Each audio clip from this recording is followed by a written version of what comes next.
What's up, everyone? Dimebot here. Welcome back to Flight Sim and 2024 favorite places to fly. We are in Sydney, Australia. Now, we have been around Sydney before, but today's video actually comes via request from Elliot Mist on YouTube, and they wanted us to check out the harbor specifically. Now, we see an awful lot of points of interest around the harbor, so we're gonna take off here. We actually do have Rose Bay, which we can take a Grumman G21 Goose off from, so we're going to take off from the seaplane base and we're going to head to the west and kind of circle around the bay. There are a lot of landmarks here, so we're gonna take a flight and talk about them. Let's fly. Okay guys, here we are on the water. We're going to be getting lifted off here in the Goose momentarily.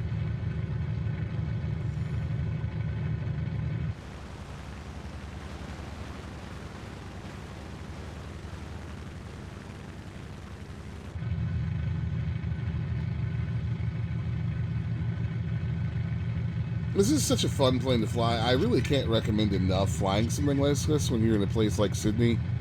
You really want to take advantage of the water. But as we come up here, let's go ahead and take it a little slow. So we're coming up on Woolloomooloo Bay. And this is just a smaller bay within the Port Jackson Bay complex, which is actually what you are seeing when you see Sydney Harbor. It is actually known as Port Jackson. See off to our right, you'll see things like the Sydney Football Stadium.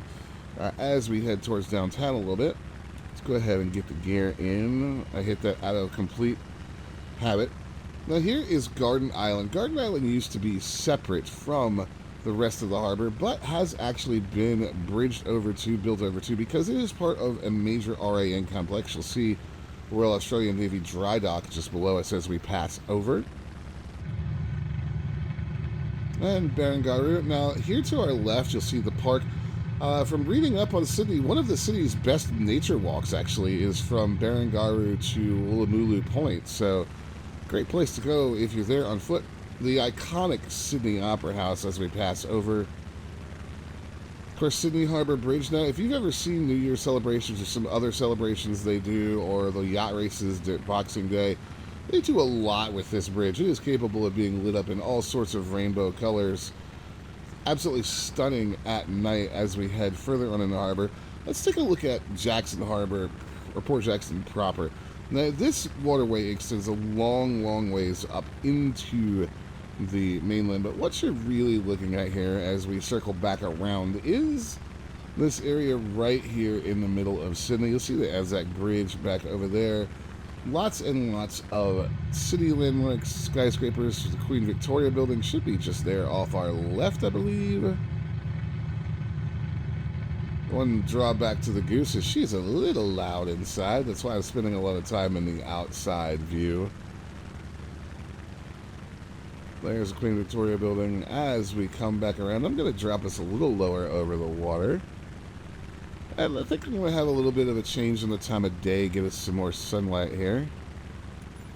Hey, get some of these clouds. There we go.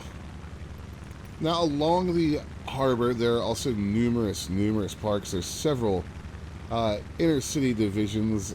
You'll see Barangaroo is one of them. We have talked about it already. Clark Island is going to be out here. There is Luna Park. I'm tempted to try to make it into the bridge, but I don't think we're going to pull that from here.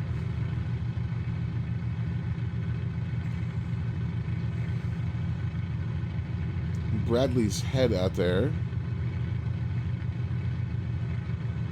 You'll see that this harbor has many neighborhoods built up along it, where it does have lots of various bays and coves. Not a straight, just round harbor like you would imagine in your head. Clark Island actually named for I believe it was for a Royal Navy officer that tried to grow crops there and discovered they were all being stolen before they could reach maturity. Bottle and Glass Point is another park. You can see Rose Bay Seaplane Base, where we departed from, just right there. Take a swing right by Bottle and Glass Point. This to me looks like it would be an absolutely beautiful place to come.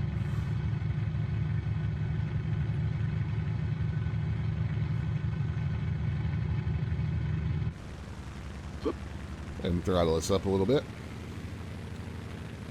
So as you can see, just a nice little jut of land sticking out there into the harbor. Now we're about to pass over the actual in-game landmark for Sydney Harbor itself.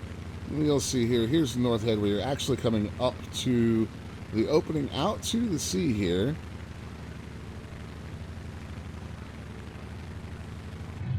Well, if we have a look outside the right window there is an actual opening from the harbor to the sea.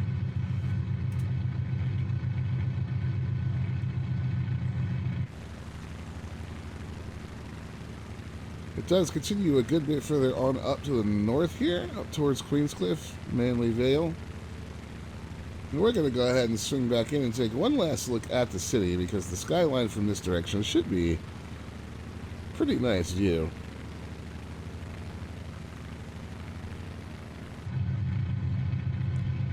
And again, guys, I highly recommend taking something like the Icon or the Grum and Goose here, just as something you can land, putter around, really explore. You get opportunities in a harbor town like this in the sim that you don't normally, because you have to find a landing strip. In a boat, a float plane like this, something with pontoons, or just like the Goose, a flying boat, the water is your runway. You can do whatever you want to, and it is really a different and fun experience. Yeah, there is an awful lot to see here around Sydney Harbor. Very cool flight. I actually learned a lot while doing research for this video. There's a lot here.